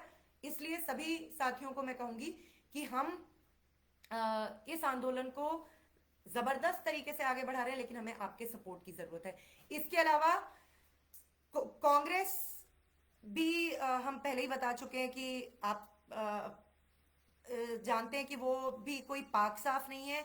आंगनवाड़ी की पूरी योजना को, इस पूरी स्कीम को चालू करने का काम तो कांग्रेस पार्टी ने किया, और कांग्रेस पार्टी भी बीच बीच में जो है घड़ियाली आंसू बहाते रहते हैं। और आपको मैं ये भी बताना चाहती हूँ कि हाई कोर्ट में जो हमारा रिट पिटिशन चल रहा है, उसमें हमारे खिलाफ जो दिल्ली सरकार की तरफ से केस लड़ रहे हैं, वो कांग्रेस के सीनियर मोस्ट लीडर है अभिषेक मनु सिंघवी, जो इनके राज्यसभा के सदस्य हैं। और सबसे बड़ी बात यह है कि ये वैसे भी दिखला देता है कि इनको इतने बड़े वकील की जरूरत क्यों पड़ी, क्योंकि इनको भी पता है कि वहां पर भी इनकी दाल नहीं गलने वाली है। लेकिन कांग्रेस भी किस मुंह से हमें अपना समर्थन दे रही है ये हमारे समझ से परे है। लेकिन जाहिरा तौर पे हम एक्टिव बाइकॉट की जो हमारी रणनीति है उसमें हम कांग्रेस को कहीं नहीं देखते हैं, क्योंकि वो कहीं है ही नहीं इस पूरे खेल में। हम अपनी ऊर्जा इन दोनों पार्टियों पर इसलिए लगा रहे हैं क्योंकि यही हमारे सबसे बड़े दुश्मन है, और जाहिरा तौर पे इन्हीं का प्रचार इस वक्त पूरे दिल्ली में हो रहा है, और लोगों के बीच में जो एक हद तक भ्रम है। अच्छा, हाँ मतलब ये बच्चों बच्चे वालों का हाल क्या जाने। अच्छा, उन्होंने इस तरीके की बात की होगी, लेकिन हाँ मैं भी हो सकता है कि मैंने गलत समझा हो। बात हाँ उनके वैसे सिंगल और वो होने की नहीं है, मोदी जी की तो खैर एक पत्नी भी है। अब मोदी जी की पत्नी के बारे में तो यहाँ क्या ही बात करें, जिनकी पत्नी जिन्होंने अपनी पत्नी के साथ ये किया हो वो देश की बाकी स्त्रियों के बारे में कितना ही सोचेंगे, इस पर तो हम जितनी कम बात करें उतना ही अच्छा है। लेकिन हाँ जुमलेबाजी में तो इस पार्टी का कोई सानी नहीं है, ये इस कंपटीशन में तो बहुत ही आगे है। इसलिए साथियों हम लोग ने मुख्य तौर पर अपनी बातों को हम यहाँ पर आपके सामने लाए हैं, जिसमें हम लोगों ने एक अपने आंदोलन का जो एक इतिहास था जिसके बारे में बहुत सारे लोग जानते हैं, हो सकता है कुछ नए साथी भी हमारे साथ जुड़े हो जो ना जानते हो। तो हमारी यूनियन 2015 से ही आंगनवाड़ी कर्मियों के बीच में, दिल्ली में आंगनवाड़ी कर्मियों के बीच में काम कर रही है। इस बार की हड़ताल के बाद तो मैं आपको बताना चाहती हूँ हमारे पास लगभग देश के हर राज्य से मैसेज आए हैं कि आप जो है आप हमारे यहाँ पर भी आके हमें संगठित करें, हमारे आपके जैसी यूनियन हम भी अपने यहाँ बनाना चाहते हैं, आप प्लीज हमारी मदद करें। ऐसे तमाम साथियों को हमने अपने मैसेजेस में भी उनसे बात करके भी ये कहा है कि बिल्कुल हम आपकी मदद करेंगे। और जो एक और बात जो शायद बीच में कहीं रह गई हो, सबसे बड़ी चीज जो हमारी यूनियन को इतना मजबूत बनाती है वो ये है कि हम एक स्वतंत्र क्रांतिकारी यूनियन है, हम किसी चुनावबाज पार्टी की जेबी कठपुतली यूनियन नहीं है। आप जानते हैं कि चाहे बीएमएस हो, चाहे एटक हो, इंटक हो, चाहे सीटू हो, ये सारी यूनियनें चुनावबाज पार्टियों के फ्रंट्स हैं, और ये मजदूर आंदोलन में उन्हीं की राजनीति की नुमाइंदगी करती है। जैसे बहुत सारे लोग, अभी मैंने देखा था एक वीडियो में कि बीएमएस ने अभी जंतर मंतर पर कर्मचारियों का एक बड़ा प्रदर्शन किया। अरे भाई, किस मुंह से आप प्रदर्शन कर रहे हो? आप तो बीजेपी की ट्रेड यूनियन हो, बीजेपी की ट्रेड यूनियन होकर आप आज तक निजीकरण नहीं रोक पाए, छटनी नहीं रोक पाए, तालाबंदी नहीं रोक पाए, परमानेंट पोस्ट पर रिक्रूटमेंट हो आप ये नहीं करवा पाए। तो ये सारे जो इन चुनावबाज पार्टियों के फ्रंट्स हैं, ये मजदूर आंदोलन में विभीषण है, ये जयचंद है, ये गद्दार हैं, ये मजदूर हितों से बहुत पहले ही सौदेबाजी कर चुके हैं। इनसे मैं तमाम आंगनवाड़ी कर्मियों को जो दिल्ली से बाहर के भी, मैं उनको कहूंगी कि आप जितनी जल्दी अपने आप को इन ट्रेड यूनियन से अलग करेंगे उतनी ही जल्दी आप अपने संघर्षों को आगे बढ़ा पाएंगी। दिल्ली में हम ये करने में ठीक इसीलिए कामयाब हो पाए क्योंकि हमारी यूनियन एक स्वतंत्र इनकलाबी यूनियन है, और हमने ये करके दिखाया। और इस वजह से कोई भी हमारा, जिसको कहते हैं ना, पेच कहीं से टाइट नहीं कर सकती, इन सबके पेच टाइट हो जाते हैं। इसलिए हम कहीं पर समझौते करके, घुटने टेक कर कोई जो है डीलिंग नहीं करते हैं।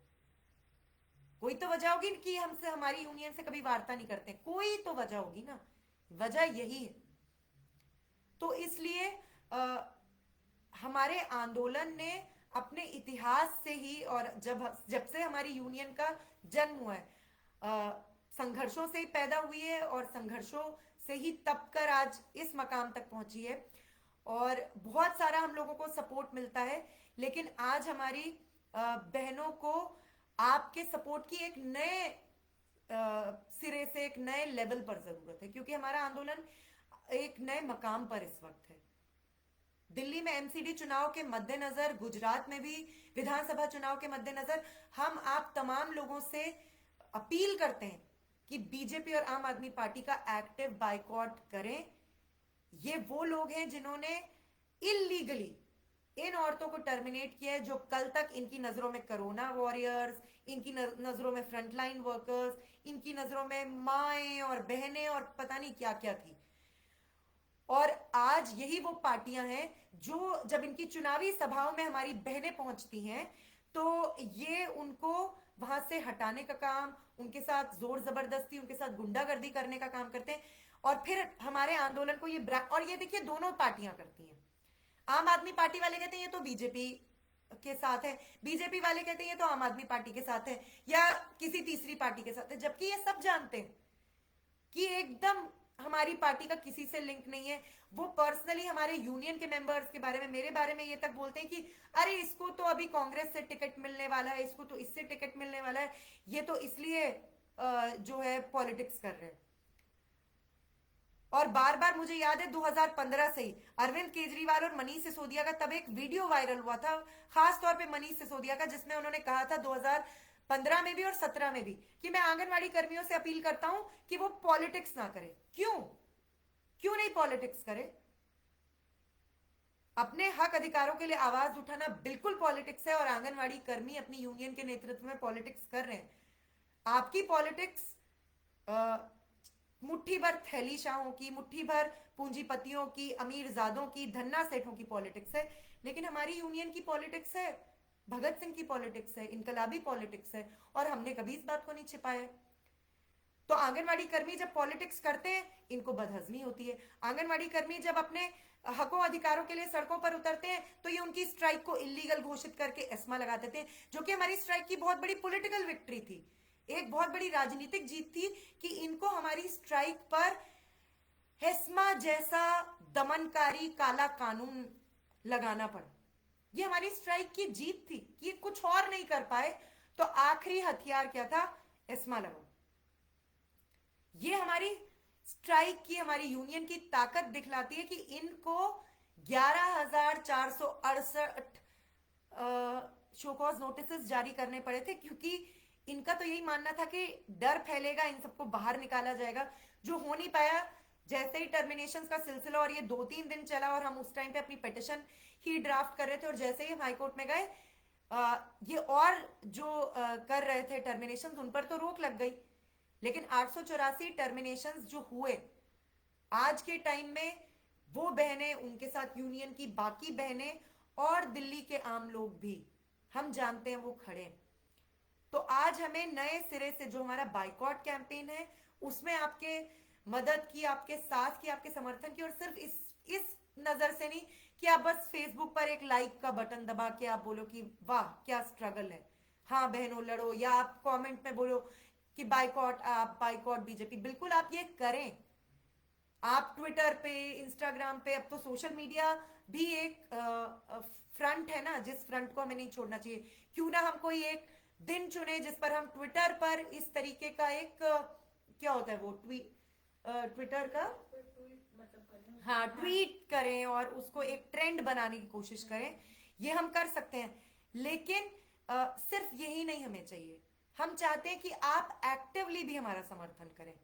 आप अपने गली मोहल्ले इलाकों में जब इन दोनों पॉलिटिकल पार्टीज के नुमाइंदे आए तो आप उनको वहां पर खदेड़े अपने इलाकों से, उनको प्रचार नहीं करने दे, और आप आंगनवाड़ी कर्मियों के मसले को, दिल्ली के आम मेहनतकशों के मसले को इस चुनावों का मुद्दा बनाएं। कहां है इनके चुनावों के पूरे चार्टर में, इनके मैनिफेस्टो में आम लोगों के मसले, आम मेहनतकशों के, कर्मचारियों के, मजदूरों के, आंगनवाड़ी कर्मियों के मसले नदारद है, वो गायब है।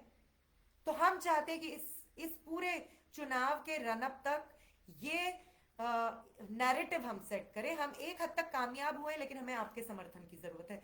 दूसरी बात जो मैंने पहले भी कही कि हम इस वक्त, हमारी बहनें एक मुश्किल घड़ी से गुजर रही हैं, हमारी बहनों के घरों में सच में बहुत प्रॉब्लम्स हैं।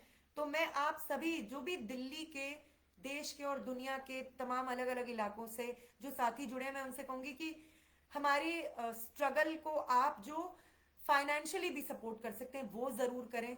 आप अगर अपने इलाकों में किसी तरीके से कोई छोटा मोटा विरोध प्रदर्शन भी करें और आप उसकी हमें वीडियोस, उसके हमें जो है फोटोज भेजें तो हम उसको पॉपुलराइज करेंगे। कितना ही अच्छा होगा कि भाई हमें ये पता चले कि हमारे आंदोलन के समर्थन में बैंगलोर में कहीं प्रदर्शन हुआ है, या हमारे आंदोलन के समर्थन में नेपाल या पाकिस्तान या यूके या कहीं पर भी कोई प्रदर्शन हुआ है। तो ये तो हमारे आंदोलन को और मजबूत बनाएगा, और इसलिए हर तरीके से हम आपके सपोर्ट और आपके जो समर्थन है उसकी हमें दरकार है। हम आपसे अपील करते हैं, और जो भी साथी आर्थिक तौर पे हमारे संघर्ष को समर्थन देना चाहते हैं, उसकी मदद करना चाहते हैं, वो जरूर करें। हमारे स्ट्रगल को, हमारी यूनियन को, हमारी बहनों को इस वक्त इसकी जरूरत है। इसके अलावा आप एक्टिवली इन दोनों पॉलिटिकल पार्टीज का बायकॉट करें। एक आखिरी बात मैं ये भी जोड़ना चाहती हूँ कि बहुत सारे ऐसे लोग हैं दिल्ली में, देश में, जो जब गलत होता है, कुछ अन्याय होता है, वो खड़े होते हैं। एक प्रगतिशील तबका है जो उस अन्याय के खिलाफ बोलता है। लेकिन बहुत अफसोस की बात है कि आंगनवाड़ी कर्मियों के मसले पर, और ये स्ट्राइक जो कि 31 जनवरी से जब शुरू हुई थी, 38 दिन इतने जबरदस्त तरीके से आगे बढ़ रही थी, तब भी हमें ऐसे प्रगतिशील लोगों का, बुद्धिजीवियों का, इस तरीके के जो सिविल राइट्स, डेमोक्रेटिक राइट्स वाला जो एक तबका है, उसका उतना समर्थन नहीं मिला। मुझे समझ में नहीं आ रहा है, हमारी यूनियन को भी नहीं समझ में आ रहा था कि ऐसा क्यों है, क्यों नहीं इतना मुखर तौर पे इन लड़ती हुई, इन संघर्षशील औरतों का समर्थन किया गया था। और जब 884 लोगों का इलीगल टर्मिनेशन हुआ, तो क्यों नहीं इनके समर्थन में स्टेटमेंट्स जारी हुए? क्यों नहीं किसी भी प्रोग्रेसिव सर्किल ने, बहुत सारे मैं जानती हूँ ऐसे ऑर्गेनाइजेशंस हैं जो हर दूसरे मसले पर आवाज उठाते हैं, उन्होंने नहीं कोई बयान जारी किया? क्यों नहीं किया? ऐसे इंडिविजुअल्स हैं, मैं नाम नहीं लूंगी, मैंने पर्सनली ऐसे इंडिविजुअल्स की बात की, खास तौर पे तब जब जब पहाड़गंज में अरविंद केजरीवाल की सभा में हमारी बहनों के साथ जो हुआ, जो आम आदमी पार्टी के गुंडों ने, लफंगों ने जो हमारे बहनों के साथ किया, मैंने वो वीडियोस ऐसे लोगों को इंडिविजुअली भी भेजी। वो चुप बैठे हैं, उनको मैं शर्मिंदा नहीं करना चाहूंगी उनका नाम लेकर, क्योंकि अच्छा नहीं होगा कि इतने सारे लोगों के सामने उनका नाम लेकर उनको एम्बैरस किया जाए, उनको ह्यूमिलिएट किया जाए। उनको ह्यूमिलिएट करने के लिए बात नहीं बोली जा रही है, लेकिन ये सवाल तो उठता है, वो चुप क्यों है? क्यों नहीं अभी कोई ऑनलाइन पिटिशन इन आंगनवाड़ी कर्मियों के लिए, जो 884 लोग इलीगली सिर्फ इसलिए टर्मिनेट किए गए हैं क्योंकि वो स्ट्राइक कर रहे थे, ये तो उनके टर्मिनेशन लेटर्स कहते हैं, क्यों ये सारे संगठन इस टाइम चुप बैठे हैं? मैं जानती हूं बहुत सारे पीयूडीआर, पीयूसीएल जैसे संगठन हैं जो हर चीज पर स्टेटमेंट्स देते हैं, क्यों नहीं इस बात पर उन्होंने स्टेटमेंट जारी किया? क्या ये मसला नहीं है? या आपको लगता है कि आम आदमी पार्टी की पॉलिटिक्स मोदी और बीजेपी और संघ परिवार की फैशिस्ट पॉलिटिक्स का ऑल्टरनेटिव है? क्या आपको अब भी ये गलत फहमी है? क्योंकि बहुत अफसोस की बात है कि इस वक्त भी एक ऐसा तबका है जो खामोश है। लेकिन इतिहास तो हर चीज का फैसला करता ही है। सबसे बड़ा आर्बाइटर, सबसे बड़ा जो जज है वो तो इतिहास है, वो तो ये समय है ना, वो बताएगा ही। और ये भी बताया जाएगा आने वाले दिनों में, और ये भी याद रखा जाएगा आने वाले दिनों में कि ये सारे प्रगतिशील लोग कहाँ थे जब दिल्ली में, और मैं दिल्ली में पर्सनली जानती हूँ ऐसे लोगों को जो बहुत खुद को प्रोग्रेसिव, लिबरल, फलाना ढिकाना कहते हैं। आपके दिल्ली में ये औरतें रोज सड़कों पर जाती हैं। ये वो औरतें हैं जो अपने घरों में बच्चों को छोड़कर सड़कों पर उतरती हैं। ये वो औरतें जो अभी 4-4 महीने के बच्चों को किसी अपने घर में किसी के सुपुर्द करके सड़कों पर निकलती हैं। ये वो औरतें हैं जो इस टाइम कैंसर से जूझ रही हैं। ये वो औरतें हैं जिनके घरों में इस टाइम वाकई में खाने के वांदे हैं, और आप इस वक्त चुप बैठे हैं। क्यों? क्योंकि आम आदमी पार्टी के खिलाफ भी हमारी यूनियन बोल रही है, और आपको आम आदमी पार्टी में उम्मीद की किरण दिखाई दे रही है, और आपको ये लग रहा है कि इनकी पॉलिटिक्स बीजेपी की पॉलिटिक्स से अलहदा है, अलग है। बहुत सारी बहनें प्रेग्नेंट हैं अभी। संयोगिता ने बोला कि बहुत, मैं जानती हूं वो आती हैं, वो प्रेग्नेंट औरतें वो मोर्चे पर खड़ी हैं, तो इतिहास एक तरफ तो इन बहनों का भी फैसला करेगा, लेकिन इतिहास आप लोगों का फैसला भी करेगा। ऐसे तमाम संगठनों का, ऐसे तमाम बड़े बड़े फोरम्स का, बड़े बड़े सीआरडीआर के धुरंधरों का, बड़े बड़े प्रगतिशीलों का भी फैसला होगा, जो एन दिल्ली में जब ये मूवमेंट चल रहा है तब वो चुप बैठे, एक स्टेटमेंट नहीं जारी किया जा रहा है।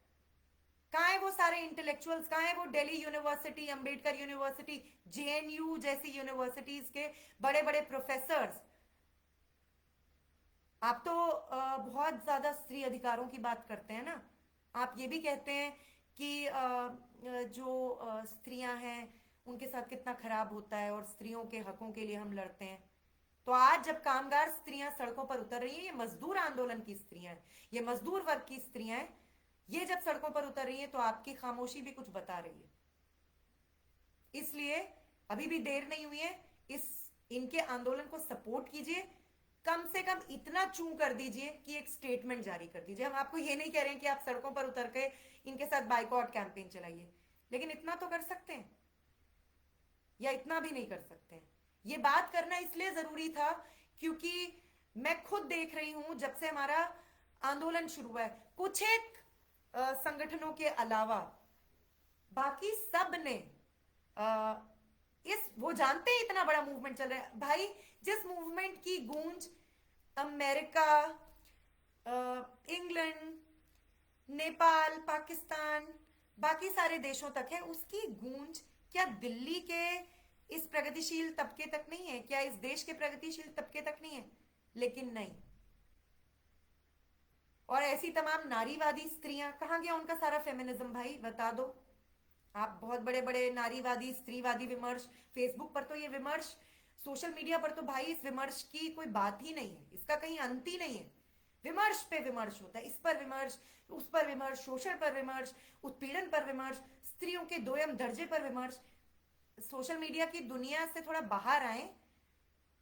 आपके सामने 2022 में एक इतना बड़ा आंदोलन चला है और आपकी पॉलिटिक्स क्या है साथी, बता दीजिए।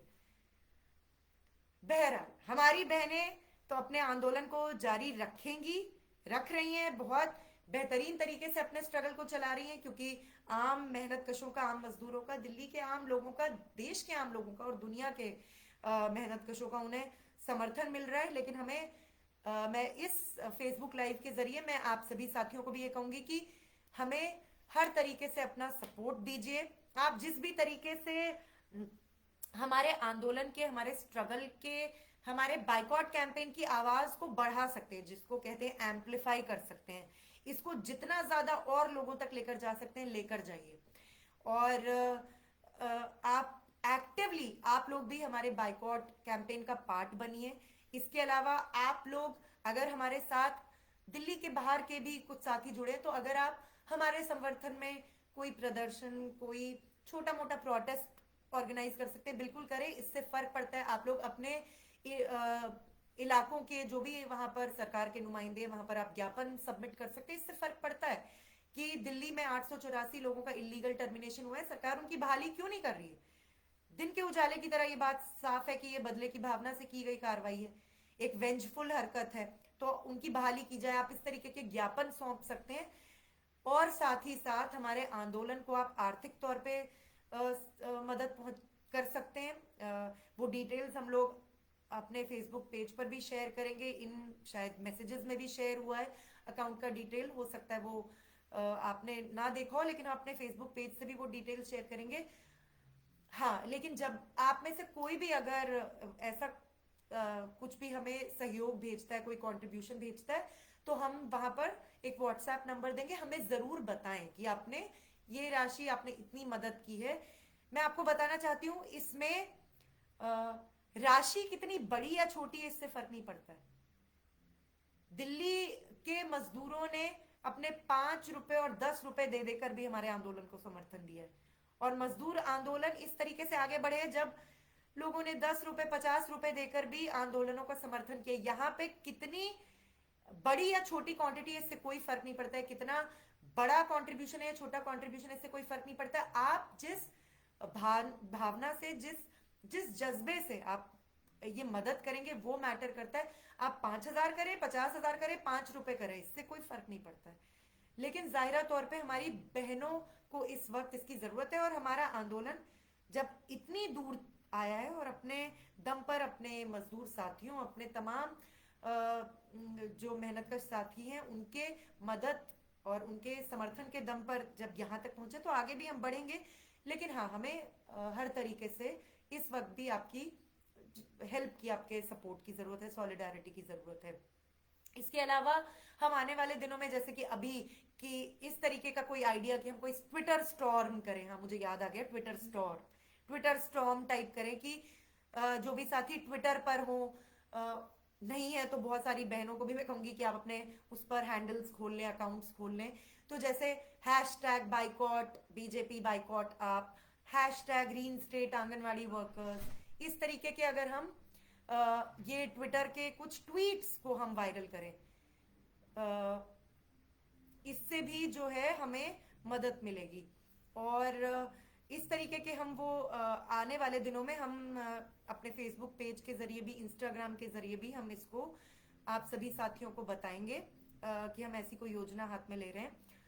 और हाँ, मेरे ख्याल से यही बातें थी जो आप लोगों से हमें साझा करनी थी। बहुत इनफॉर्मल तरीके से ही बात रखी है, बहुत कोई मुझे लगता नहीं है कि तकल्लुफ करने की जरूरत भी थी। हम, मैं जानती हूँ हमारे साथी हमारे साथ जुड़े हुए हैं, बहुत सारे वो लोग जो हमारे आंदोलन को फॉलो करते रहे, आज वो हमारे साथ जुड़े हैं।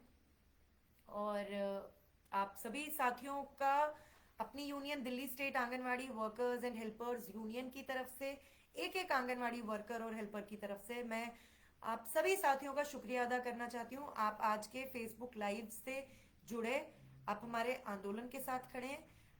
हम आपके सपोर्ट के बगैर नहीं कुछ कर सकते, हमें आपके सपोर्ट की जरूरत है। ये 884 आंगनवाड़ी वर्कर्स, इनकी फैमिलीज आप ही के बीच के लोग हैं ना, आप ही के साथ रहने वाले लोग, आप ही की तरह ये लोग हैं, मेहनत कश आबादी का हिस्सा हैं। इसलिए इनकी पूरी पूरी मदद की जानी चाहिए। इनके आंदोलन को जितना और मजबूत बनाया जा सकता है उतना मजबूत बनाए जाने की जरूरत है। और मैं चाहती हूं कि इस पूरे हमारे आंदोलन की बात और जितनी फैले, जितने और लोगों तक इसकी अनुगूंज पहुंचे, उतना बेहतर है। तो आप अपने दायरों में भी, आपके तमाम व्हाट्सएप ग्रुप्स होते होंगे, आपके तमाम सर्कल्स होते होंगे जिसमें आप एक्टिव हो, प्लीज आप हमारी पोस्ट शेयर कीजिए, आप हमारे वीडियोस शेयर कीजिए। इससे हमारे आंदोलन को और मदद मिलेगी।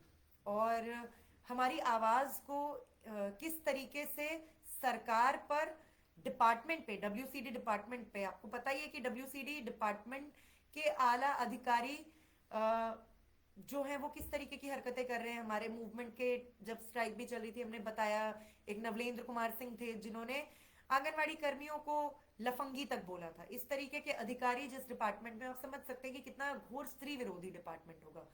और इनके विमेन कमीशन में बैठी हुई स्वाति मालीवाल जैसे लोग, आतिशी मारलेना जैसे तमाम सो कॉल्ड प्रगतिशील फेमिनिस्ट लोग जो इस पार्टी का हिस्सा है, उनकी जबान में इस टाइम ताले लगे हुए हैं, वो कुछ नहीं बोल रहे हैं। तो ये भी दिखला देता है कि इन तमाम लोगों की पॉलिटिक्स क्या है। और इसीलिए ये एक बार फिर दिखला देता है कि सिर्फ स्त्री होने से आप स्त्री अधिकारों के, मेहनत कशों के अधिकारों के समर्थक नहीं हो सकते। ये आइडेंटिटी के जो नजर से हम एक, हमारे बीच में भी इस तरीके की बात है, अरे वो तो स्त्री है ना, वो तो समझेगी, ऐसा नहीं होता है। पॉलिटिक्स बेसिकली मैटर करती है कि हमारी पॉलिटिक्स क्या है, हम किस जमीन से किसी भी मसले को देखते हैं, किसी भी मसले का समर्थन करते हैं। आतिशी मारलेना, स्वाति मालीवाल, स्मृति ईरानी, ये सब औरतें हैं। स्मृति ईरानी तो women and child development ministry, जो सेंट्रल गवर्नमेंट की मिनिस्ट्री है, उसकी मिनिस्टर है, आप सबको पता है, वो एक स्त्री है। तो क्या उनके जो भी उनके कंसर्न्स हैं, उनके इंटरेस्ट हैं, उनके हित हैं, और एक आम आंगनवाड़ी कर्मी के, एक आम हेल्पर के हित हैं, वो क्या सेम है? नहीं है। ये दो दुनियाएं हैं, ये दो वर्ग हैं, और ये दो वर्ग अलग हैं, और ये वर्ग अपनी अपनी पॉलिटिक्स करते हैं। हमारी आंगनवाड़ी की बहनें अपनी पॉलिटिक्स कर रही हैं। लेकिन हाँ, आपकी हमें मदद की जरूरत है, आपके समर्थन के बगैर हम कुछ नहीं कर सकते हैं। इसलिए साथियों, मैं आपको कहूंगी कि हमारे इस आंदोलन की आवाज को आप जितना स्प्रेड कर सकते हैं, जितना फैला सकते हैं उसको फैलाइए। आप हमारे वीडियोस को, पोस्ट्स को और सारे व्हाट्सएप ग्रुप्स में शेयर कीजिए। जो हम बाइकॉट का पूरा कैंपेन चला रहे हैं, 884 आंगनवाड़ी कर्मियों की बहाली की जो हम मांग रख रहे हैं, जो हम हिस्मा का जो इन्होंने हमारे ऊपर दमनकारी कानून इस्तेमाल किया था, हम उसकी बात जो कर रहे हैं, उसको भी आप बाकी जगहों पर प्रचारित कीजिए और इस तरीके से हमारे आंदोलन को मजबूत कीजिए। तो मुझे लगता है कि हमने काफी देर बात कर ली, मुझे लग नहीं रहा था हम इतनी देर बात करेंगे। और आप सभी साथियों का मैं एक बार फिर से तहे दिल से शुक्रिया अदा करती हूँ। थैंक यू हमारे साथ जुड़ने के लिए और हमारे आंदोलन का समर्थन करने के लिए, हमारे स्ट्रगल को सपोर्ट करने के लिए। शुक्रिया साथियों। इनकलाब जिंदाबाद।